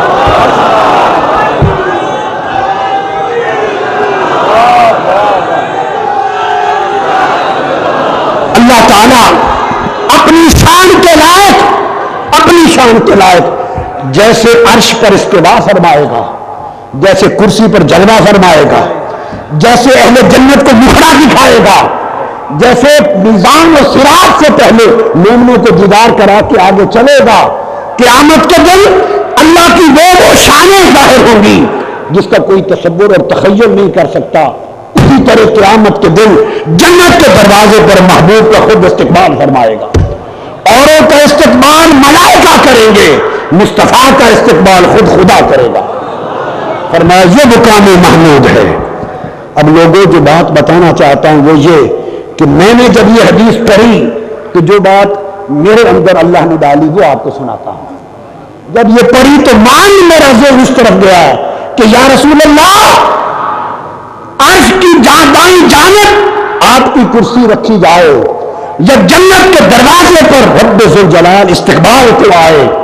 یہ تو وہ مقامی محمود ہے جو آپ کے رب نے آپ کی نماز تہجد نفلوں کا صلہ عطا کیا. اگر نفلوں کا صلہ یہ ہے تو آپ کے فرضوں کا صلہ کیا ہوگا؟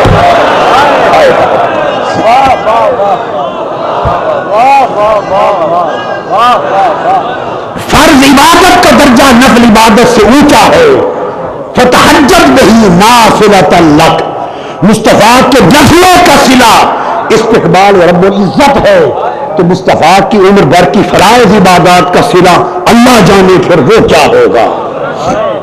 تو لوگوں اگر مصطفیٰ کا قیام اللیل حضور کو اس مقام تک لے گیا تو حضور کی امت میں جو قیام اللیل کرے گا اسے حضور کے صدقے کچھ تو خیرات ملے گی، کچھ تو خیرات ملے گی. سو تیسرا علاج یہ کہ راتوں کا اٹھنا سیکھو، راتوں کا اٹھنا سیکھو. بھلے 10-15 منٹ کے لیے ہی اٹھ جاؤ، 2